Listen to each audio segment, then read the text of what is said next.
Al-Jafari affirms the need for Israel to join the Nuclear Arms Non-Proliferation Treaty. President Putin says the convention of the Geneva II Conference on Syria is a success for the world community as a whole.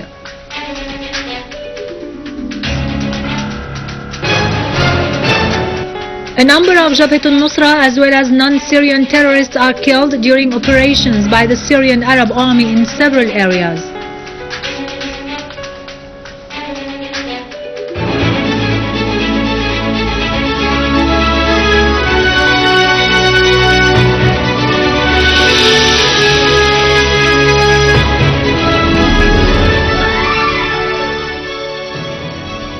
Good afternoon, ladies and gentlemen, and welcome to our news for today.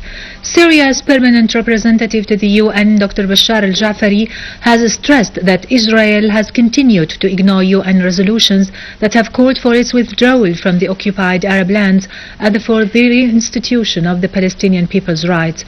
During the meeting of the first committee of the UN General Assembly's 68th cycle on nuclear arms, al-Jafari called on the international community to pressure Israel to join the Nuclear Arms Non-Proliferation Treaty and to subjugate its nuclear installations to the supervision of the International Agency of Atomic Energy.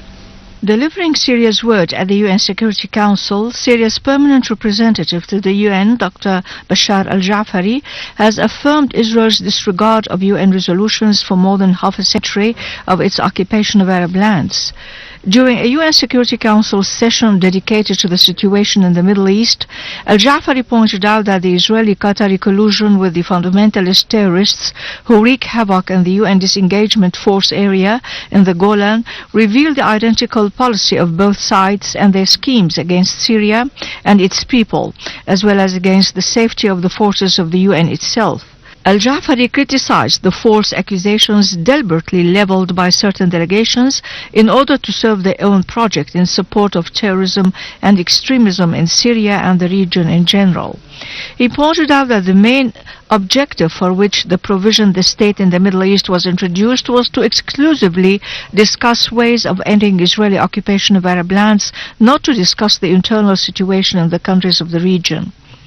Al-Jafari stressed that in order for the UN to preserve its credibility, certain well-known states should end their double-standard policy through taking effective measures that would compel Israel to abide by UN resolutions. In his word before the first committee of the UN General Assembly's 68th cycle during its meeting held on nuclear arms, al-Jafari stressed Syria's support for the world tendency to build an international society free of the use or the threats with the use of force, whether such force involves nuclear or traditional weapons. Al-Jafari noted that Israel has never been a signatory to any treaties and agreements that govern the prohibition of the proliferation of nuclear arms. He stressed the need to hold a conference on setting up a zone free of nuclear arms and all other weapons of mass destruction in the Middle East and to pressure Israel to take part in it as it is the only nuclear site in the area. Russian President Vladimir Putin has considered the convention of an international conference on Syria as a success for the world society as a whole. In a ceremony during which he received the credentials of some states' ambassadors in the Kremlin, the Russian president stressed the need to settle the crisis in Syria through diplomatic, peaceful means. What is more important, Putin added, is that Russia's stand about the need to settle the crisis in Syria diplomatically has won the understanding and support of the majority of countries. The coordinator of the UN and the OPCW joint mission, Sigrid Kaag, in charge of supervising the implementation of the UN Security Council's resolution on dismantling the chemical weapons in Syria, has stressed Damascus' full cooperation with the inspectors. In a statement issued in Damascus yesterday, Kaag said, quote, "The Syrian government completely cooperates until this hour to support the teamwork of the OPCW United Nations Joint Mission, which investigated 17 sites for producing and storing the chemical weapons." Unquote. She considered that time is a challenge as far as the target is to eliminate the chemical weapons in Syria in the first half of 2014.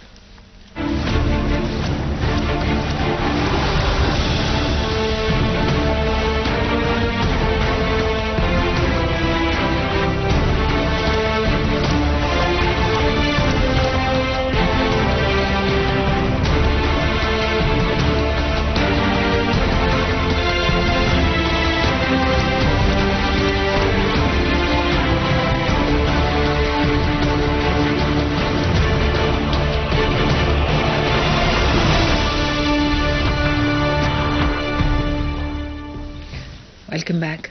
In Damascus, 2 citizens were wounded by 2 mortar shells near Sheraton Hotel launched by terrorists. In the city of Jaramana in Damascus countryside, 5 citizens were wounded by mortar shells launched by terrorists who targeted residential areas. A police source said that the mortar shells caused heavy material damages to public properties in Al-Rawda neighborhood. Another mortar shell targeted a house near the main square, causing material damages.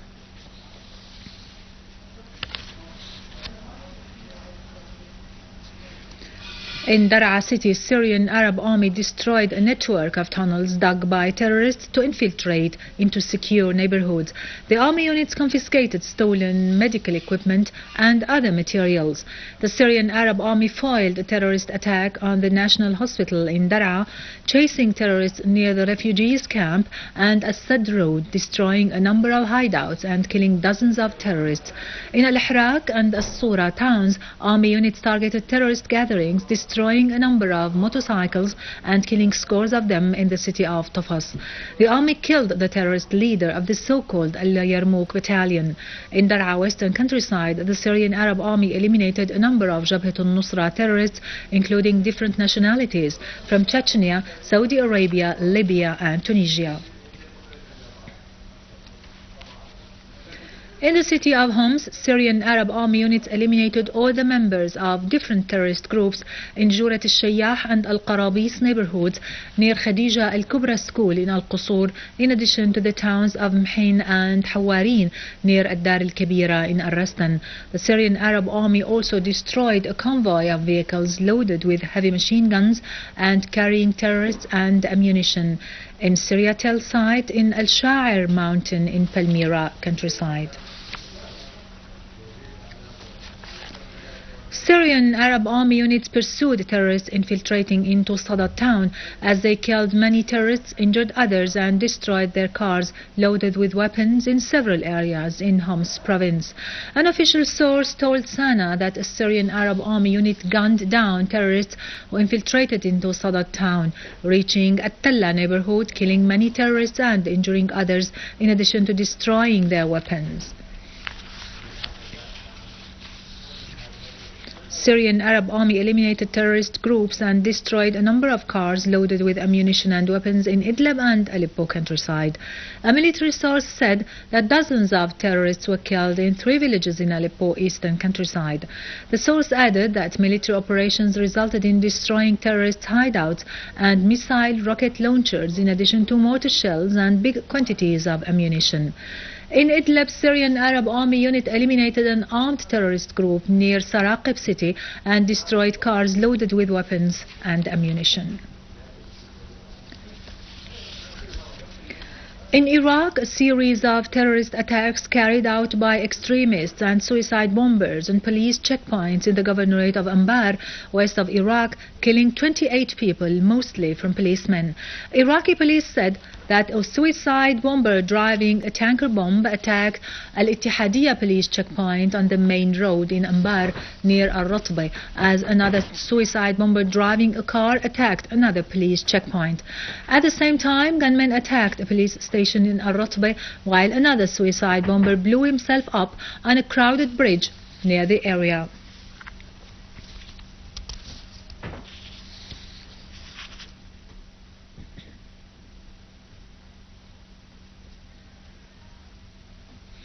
In Turkey, anti-Erdogan protests were renewed as demonstrations broke out at the Middle East Technical University in Ankara, protesting a road in the middle of university campus.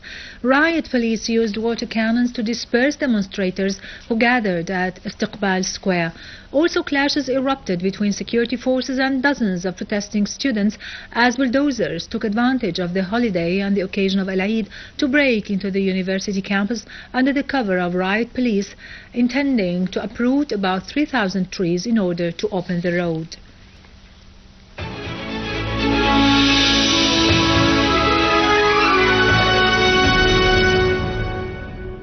Back Back to our local news, the Ministry of Social Affairs, in cooperation with Damascus Governorate, has distributed more than 3,600 school bags to pupils in Damascus in areas suffered from terrorist attacks. The move aims at encouraging pupils to continue their academic education and attracting those who deserted schools to come back. The Minister of Social Affairs, Dr. Kinda Shammat, affirmed the Syrian government's efforts to support the educational and teaching process in the country, particularly in the areas attacked by terrorist gangs and disrupted citizens' daily life over the last 2 years. With this, we end our news for today. Thank you for watching. For more details about Syria and the region and to view this bulletin again, you can always visit our website in English, syriaonline.sy. Now to latest business and market news with Vani Ganjan, but after a short break.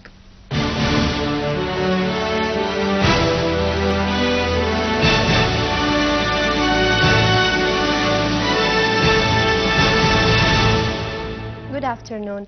The Ministry of Domestic Trade issued a decree to form a pricing committee for 14 food materials and declare about the available quantities, costs and proposed prices.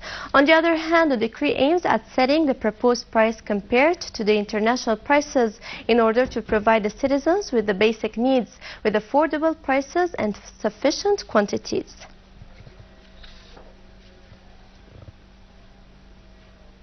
Governor of the Central Bank of Syria, Dr. Adib Mayal, asserted that the slump of the dollar's price in the Syrian market is due to the failure of the reasons that led to its climb, specifically the citizens' fears about the current crisis, indicating that the bank's procedures did not have any costs on the government's treasury. Moreover, the bank has sold a quantity of foreign currencies to the exchange companies in yesterday's session, which led to reducing the exchange rate of the dollar in the black market to reach below 170 Syrian pounds.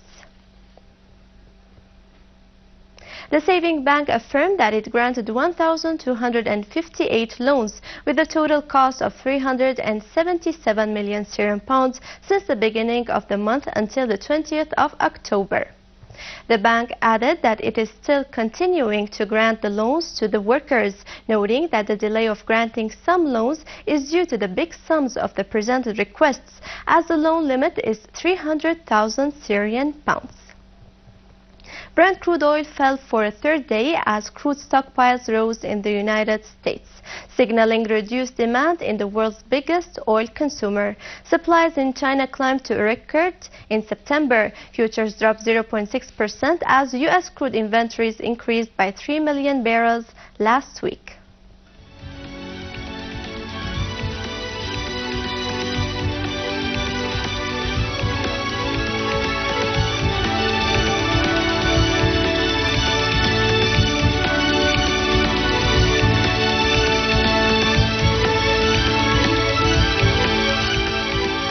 U.S. stock index futures declined, signaling the Standard & Poor's 500 index fall from a record after 5 days of gains.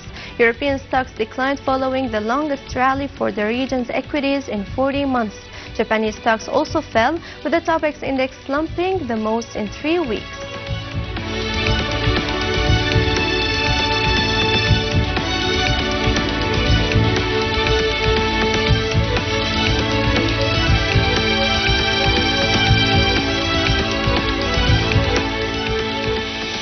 Gold fluctuated near the highest level in more than 3 weeks, as investors weighed speculation that the Federal Reserve may delay a reduction in stimulus until next year against signs of slowing demand in China.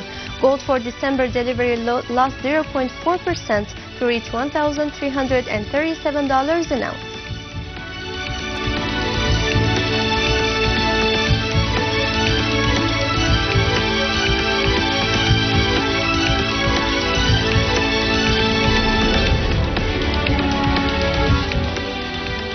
The yen climbed to the strongest level in 2 weeks against the dollar, as the benchmark rate for funds available in China's banking system jumped the most since July, spurring demand for safer assets.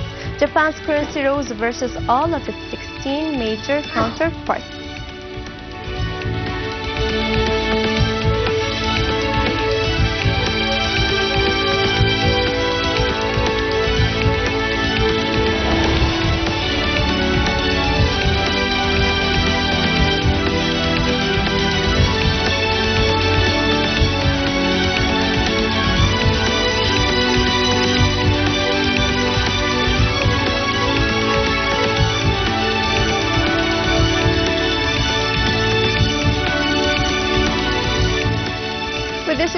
News. Thank you for watching and goodbye.